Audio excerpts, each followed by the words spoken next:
Bonjour à tous, dans cette vidéo, j'aimerais qu'on poursuive notre étude sur la Sfirat HaOmer, sur le décompte du Homer. La dernière fois, nous avions vu ce que disait le Sefer HaChinour sur la raison de ce décompte, la raison pour laquelle on compte chacun des jours qui séparent la fête de Pessah, en tout cas le deuxième jour de la fête de Pessah, de la fête de Shavuot.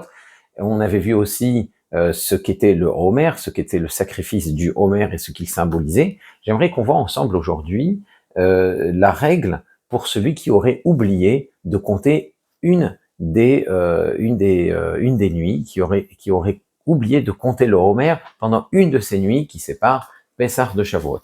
Alors, est-ce que ça y est, c'est fini, il peut plus continuer cette mitzvah, c'est terminé, il fallait compter chacun des jours, ou bien non, les mitzvot sont indépendantes, le décompte est indépendant, et si on a loupé un jour, on peut le poursuivre. Eh bien, il y a un désaccord à ce sujet entre le Rav Hai Gaon et le Baal Halachot Gedolot. Donc c'est une controverse qui s'est présentée déjà à l'époque des Gaonim. Selon Rav Hai Gaon, chaque mitzvah est une mitzvah indépendante. Rav Hai Gaon pense que si on a manqué un jour, eh bien le jour suivant est indépendant du jour précédent. Donc c'est pas un problème si on a manqué au compte, on peut continuer à compter les jours qui restent, en tout cas jusqu'à la fête de Shavuot. Ça c'est la position du Rav Hai Gaon. Et le Baal Halachot Gedolot, qui lui aussi est un sage qui vit à l'époque des Gaonim, lui pense que les 7 semaines doivent être entières, doivent être complètes. Et si un seul des jours venait à manquer, eh bien toute la mitzvah serait manquante, serait incomplète, serait imparfaite, et donc en réalité la mitzvah ne peut pas elle ne peut pas être poursuivie. On ne peut pas continuer à compter. La mitzvah justement, c'est de compter chacun des 49 jours. Si on a manqué un seul de ces comptes, eh bien on ne peut plus continuer la mitzvah. Ça ne sert plus à rien puisque il manque un des jours. Ce qu'on peut noter, c'est que l'origine du désaccord, il réside dans les psukim eux-mêmes, dans les versets eux-mêmes, puisque on dit Admi machorat ha-shabbat ha-shvi'it tisperu chamiv shimiom Sheva Shabbatot temimot hiena, 7 semaines entières elles seront Admi machorat ha-shabbat ha-shvi'it, jusqu'au lendemain de la 7e semaine, tisperu chamiv shimiom, vous compterez 50 jours. Donc pour le Rav Hai Gaon, le mot-clé, c'est vous compterez Tisperu Hamishimium, vous compterez 50 jours. Chaque jour est indépendant. Chaque jour est une mitzvah. Vous compterez donc 50 fois, chaque jour vous le compterez. Donc chaque jour mérite d'être compté. Et peu importe si on n'a pas compté des jours précédemment, des jours avant, les jours qui restent, les jours qui suivent, méritent encore d'être comptés. C'est ça Tisperu Hamishimium, c'est ça la phrase clé pour le Rav Hai Gaon. En revanche, pour le Baal Halachot Gedolot, la phrase clé, c'est Sheva Shabbatot Temimot Hiena, 7 semaines entières elles seront, c'est-à-dire que ça constitue, les 7 semaines constituent une seule entité, et si un seul des jours venait à manquer, eh bien les semaines ne seront pas entières, elles seront pas Sheva Shabbatot Temimot, et donc on a manqué la mitzvah, et donc on ne peut plus compter le Homer. Alors qu'est-ce qu'on fait?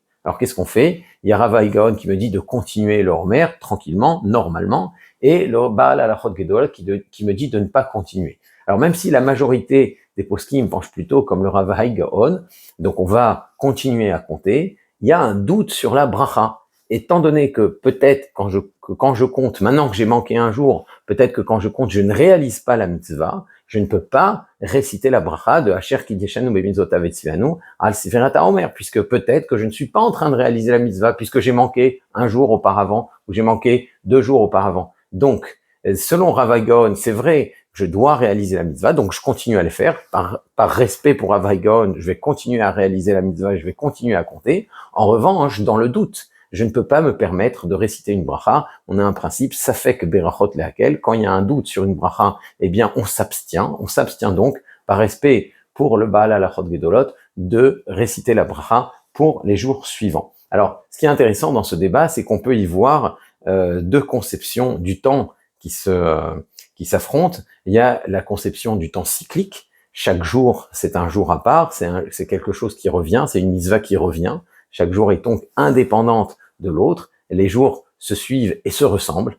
C'est un petit peu le temps du Kohen qui amène son korban régulier, et akeves echad ta'aseh baboker, et akeves hasheni ta'aseh ben ha'arbaim, et on peut y voir aussi un autre concept du temps, une autre conception du temps, qui est plutôt celle du Baal Halachot Gedolot, où le temps du Homer est censé partir est censé partir de Pessah. Il évolue depuis Pessah pour arriver à Shavuot. Il y a donc un changement, il y a une évolution qui est en train de se produire, et donc chacun des jours qui passent, il est en train de nous mener vers ce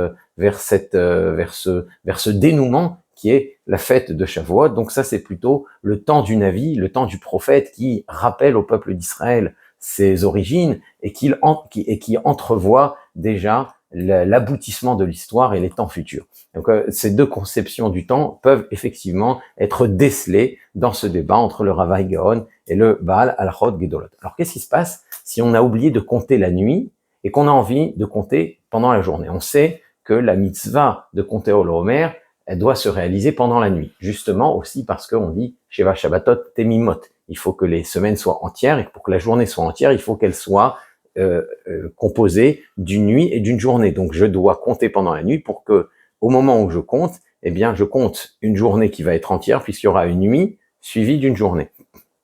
Si on a oublié de compter la nuit et qu'on veut compter en journée, est-ce que cela fonctionne? Eh bien, selon le Baal Halachot Gedolot et Tosfot dans Menachot, de la même manière que si on n'a pas pu moissonner l'orge de l'offrande du Homer pendant la nuit, on peut toujours le faire le lendemain matin. Eh bien, de la même manière, pour le compte du Homer, si on a oublié de compter pendant la nuit, on peut compter aussi le lendemain matin.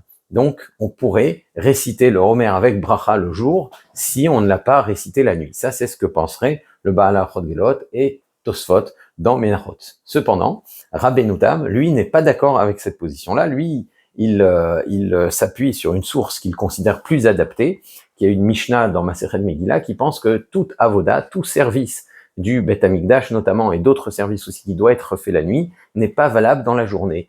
Si on a manqué la lecture de la Megillah de la nuit, eh bien, la lecture de la Megillah de la journée ne peut pas rattraper celle de la nuit, et ainsi pour de nombreuses mitzvot. Donc il dit, ça serait la même chose pour le compte du Homer. Si on n'a pas compté le Homer la nuit, eh bien le compte du jour ne servirait à rien, ne servirait à rien et ne peut pas rattraper le décompte de la veille au soir. Donc ça, c'est ce que pense Rabbeinu Tam. Donc là aussi, on est un petit peu dans la même configuration. Si on a oublié la nuit et qu'on compte le jour, eh bien, on a Rabbeinu Tam qui nous dit tu ne peux pas compter, ça ne sert à rien. En tout cas, tu ne réalises pas la mitzvah. Et on a le Baal Halachot Gedolot qui me dit, oui, tu peux réaliser la mitzvah. Si tu as manqué la nuit, tu peux réaliser la mitzvah le jour. Donc, dans le doute, je réalise la mitzvah, je compte, puisque le Baal Halachot Gedolot me dit que tu peux encore compter, mais par contre, je ne peux pas réciter la bracha, puisque d'après Rabbeinu Tam, la mitzvah, je ne peux plus la réaliser. Alors maintenant, qu'est-ce qui va se passer pour le jour suivant? J'ai manqué un compte du Homer la nuit, et je compte le lendemain, le jour, en matinée. J'ai oublié le 8e jour, par exemple, Hayom Shemona Yamim la Homer, Shem Shavua Echad Veyom Echad. Aujourd'hui, nous sommes le 8e jour, ce qui équivaut à une semaine et un jour. J'aurais dû le compter la nuit. J'aurais dû faire ce compte la nuit. J'ai oublié de le faire la nuit. Je me retrouve le lendemain matin à compter le 8e jour. Est-ce que le 9e jour, je pourrais le compter avec bracha?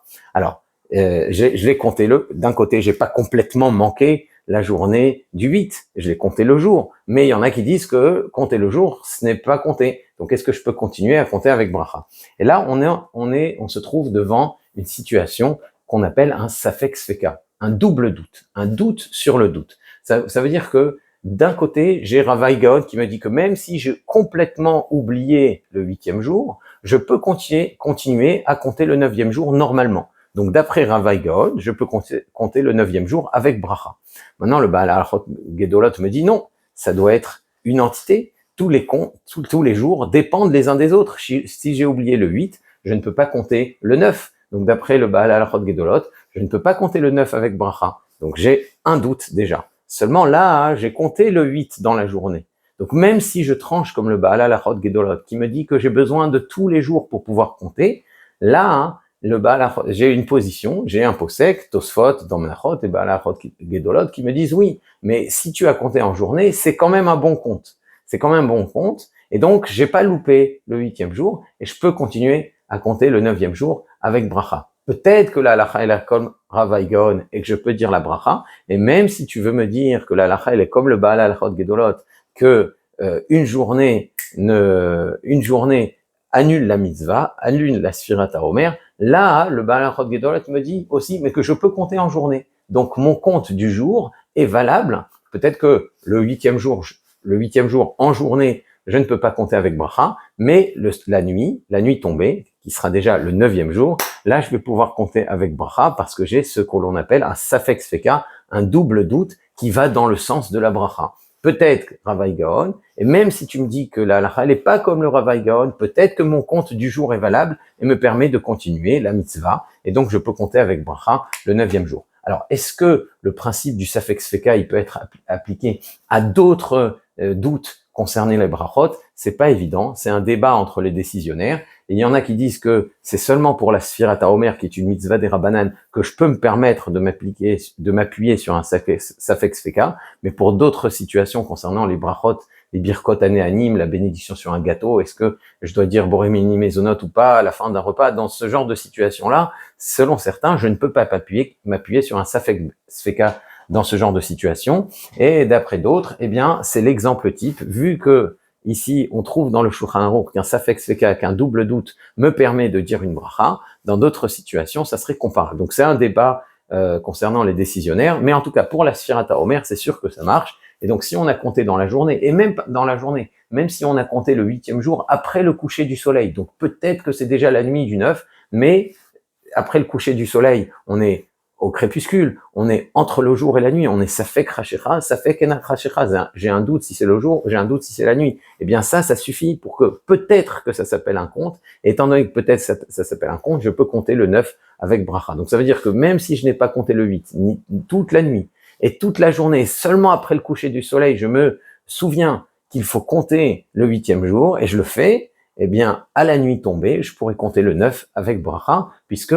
j'ai cette éventualité que j'ai pas complètement manqué le 8e jour. Donc ça, c'est la notion de safek sfeka et ce fameux débat sur la qualité du temps du Homer. Alors, est-ce que la mitzvah de compter le Homer s'impose aux femmes? Alors, la Gemara dans Masechet Kiddushin affirme que les femmes sont dispensées de toute mitzvah positive, tout commandement positif qui dépend du temps. C'est-à-dire que si il s'agit par exemple de mettre une balustrade sur un balcon, c'est une mitzvah positive. Vers sita maraké les gagera. Tu vas faire un maraké, tu vas poser une balustrade sur ton toit. Donc ça, c'est un commandement positif. Et ça ne dépend pas du temps. Peu importe qu'on soit en hiver, en été, quel que soit le mois de l'année, à partir du moment où il y a un problème de sécurité, il faut le régler. Cette mitzvah concerne aussi bien les hommes que les femmes. Poser une mezouza à la porte de sa maison, peu importe qu'on soit en hiver ou en été, on doit poser cette mezouza. C'est une mitzvah positive qui ne dépend pas du temps. En revanche, s'installer dans la soukha, écouter le chauffard, eh bien ça ne se fait que à certains moments de l'année. On s'installe dans la soukha à Sukkot. Si on s'installe dans une soukha à un autre moment de l'année, on ne réalise pas une mitzvah. Si on écoute le chauffard pendant le mois de Hadar, eh bien on ne réalise pas une mitzvah. C'est une mitzvah positive qui dépend du temps. Ça dépend si on est à Rosh Hashanah. Si on est à Rosh Hashanah, il y a une mitzvah d'écouter le chauffard. Si on est à un autre moment dans l'année, il n'y a pas de mitzvah. Donc une mitzvah positive qui dépend du temps n'incombe pas aux femmes. Les femmes en sont dispensées. Par conséquent, le conte du Homer répond aussi à cette description. C'est une mitzvah positive qui dépend du temps et les femmes ne sont pas obligées de compter le Homer. Alors, ok, elles sont pas obligées. Est-ce que ça veut dire que elles ne peuvent pas le faire? Est-ce qu'elles ont le droit quand même de le faire? Est-ce qu'elles peuvent compter le Homer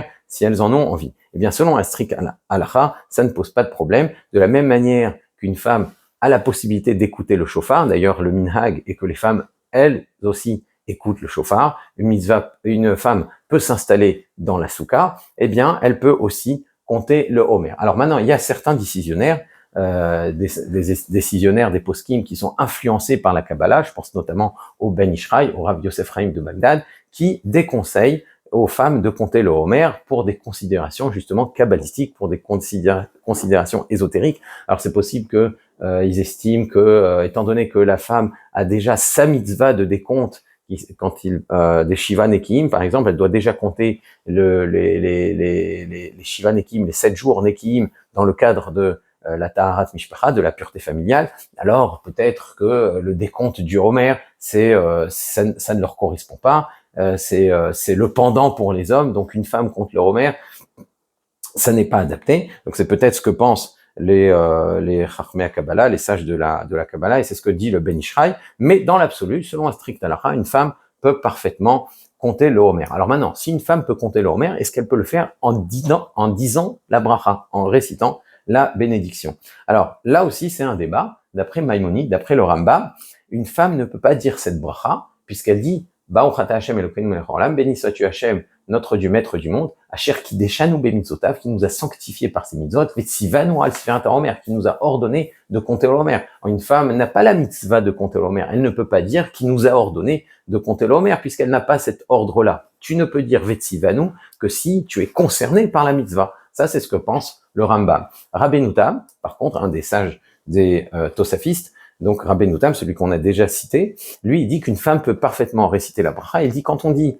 Asher kideshanu bemitzvotav vetzivanu, qui nous a ordonné, c'est pas qui m'a ordonné à moi, non, qui nous a ordonné, nous, le peuple d'Israël. Donc une femme pourrait compter le Homer et une femme pourrait dire la bracha comme une forme de louange. Béni sois-tu Hachem, nous a ordonné, nous, le peuple d'Israël, de compter le Homer, et c'est pourquoi, moi, même si je n'ai pas l'ordre personnellement, je compte le Homer. Ça, c'est ce que pense Rabbeinu Tam. Alors, dans les communautés sfarades, on a plutôt tendance à trancher comme le Rambam, mis à part le fait que les femmes n'ont pas trop l'habitude, certainement du fait de l'influence du Rav Yosef Chaim de Bagdad, du Ben Ishraï, de compter le Homer. Donc les femmes n'ont pas trop cette habitude de compter le Homer dans la communauté sfarade, mais même si elles veulent le faire, elles ne pourraient pas normalement réciter la bracha puisque on suit normalement le Rambam Maïmonide sur ces sujets-là. En revanche, dans les communautés ashkénazes, une femme qui veut compter le Homer peut le faire même avec bracha, puisque le Rama, Rav Moshe Isserles, tranche comme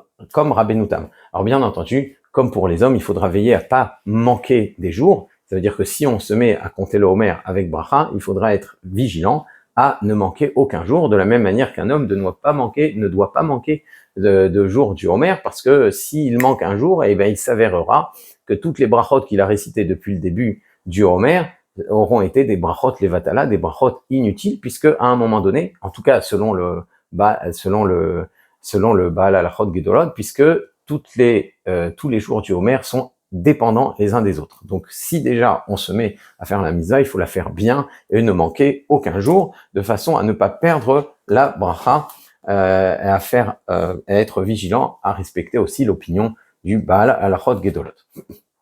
Alors maintenant, est-ce que on peut s'acquitter du décompte de la mitzvah du Homer en écoutant quelqu'un d'autre? Alors l'habitude, c'est que chacun compte pour soi. Chacun compte pour soi parce que le passouk dit Usfartem lachem, vous compterez pour vous.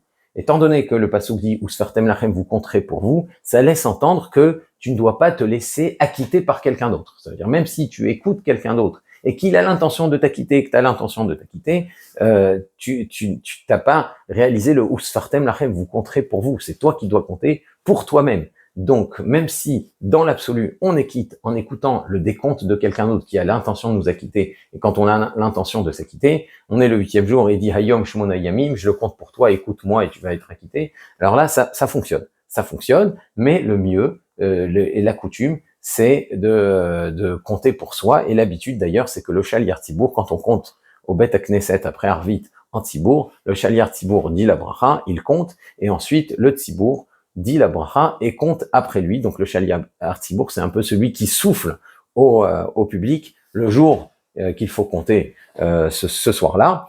Et c'est comme ça que ça se fait. Alors maintenant, c'est le minhag le plus répandu. Il y a d'autres communautés où on fait pas comme ça. Il y avait des communautés où, au contraire, c'était le Tzibour qui comptait en premier et après le Chazan, justement parce qu'on ne veut pas être acquitté par le Shaliach Tzibour. Il y a plusieurs façons de faire, mais encore une fois, le minhag le plus répandu, c'est que le Chazan compte en premier et le Tzibour compte à la suite, après.